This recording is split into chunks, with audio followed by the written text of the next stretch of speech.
എല്ലാവർക്കും നമസ്കാരം. നമുക്കറിയാം ഇന്ത്യയിലെ ഭൂരിഭാഗം മെഡിക്കൽ കോളേജുകളിലും എം.ബി.ബി.എസ് അഡ്മിഷൻ നടക്കുന്നത് നീറ്റ് സ്കോറിൻ്റെ അടിസ്ഥാനത്തിലാണ് എന്ന്. എന്നാൽ നീറ്റ് ലോ സ്കോർ ഉള്ളവർക്കും ചില മെഡിക്കൽ കോളേജുകളിൽ അനുവദിച്ചിട്ടുള്ള ക്വോട്ടകൾ വഴി എം.ബി.ബി.എസ് അഡ്മിഷൻ നേടാൻ സാധിക്കുന്നതാണ്.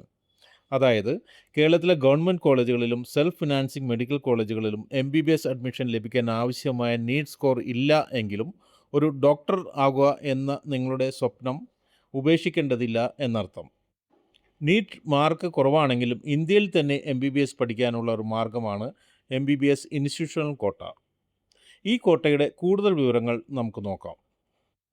നീറ്റ് ക്വാളിഫയിങ് മാർക്ക് ഉള്ളവർക്ക് വളരെ കുറഞ്ഞ നീറ്റ് സ്കോർ ആയാൽ പോലും അഡ്മിഷൻ ലഭിക്കാൻ സാധ്യതയുള്ള ഒരു ക്വോട്ടയാണ് ഇൻസ്റ്റിറ്റ്യൂഷണൽ ക്വോട്ട.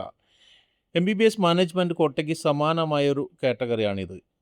ആന്ധ്രാപ്രദേശ്, തെലങ്കാന, തമിഴ്നാട് തുടങ്ങിയ ചുരുക്കം ചില സംസ്ഥാനങ്ങളിലെ മെഡിക്കൽ കോളേജുകളിൽ മാത്രമാണ് ഇൻസ്റ്റിറ്റ്യൂഷണൽ ക്വോട്ട സീറ്റുകൾ അനുവദിച്ചിട്ടുള്ളത്. എന്നാൽ കേരളത്തിൽ ഈ ക്വോട്ട ലഭ്യമല്ല. മറ്റു ക്വോട്ടകളെ അപേക്ഷിച്ച് ഇൻസ്റ്റിറ്റ്യൂഷണൽ ക്വോട്ടയിൽ വളരെ കുറഞ്ഞ നീറ്റ് സ്കോർ ഉള്ളവർക്കും പ്രവേശനം ലഭിക്കാൻ സാധ്യതയുണ്ട്. ഈ സീറ്റുകളിലേക്കുള്ള അലോട്ട്മെൻറ്റ് എം.സി.സി വഴിയല്ല, അതത് സംസ്ഥാനത്തെ പരീക്ഷാ കമ്മീഷണർ വഴിയാണ് നടക്കുന്നത് എന്നുകൂടി മനസ്സിലാക്കുക. ചുരുക്കത്തിൽ നീറ്റ് എക്സാമിൽ മാർക്ക് കുറഞ്ഞു എന്നതുകൊണ്ട് മാത്രം നിങ്ങൾ എം.ബി.ബി.എസ് പഠിക്കാൻ വിദേശത്ത് പോകേണ്ടതില്ല. കാരണം നീറ്റ് ജസ്റ്റ് പാസ് മാർക്ക് ഉള്ളവർക്കും ഇന്ത്യയിൽ തന്നെ എം.ബി.ബി.എസ് പഠിക്കാനുള്ള ഈ വഴികൾ ട്രൈ ചെയ്യാവുന്നതാണ്.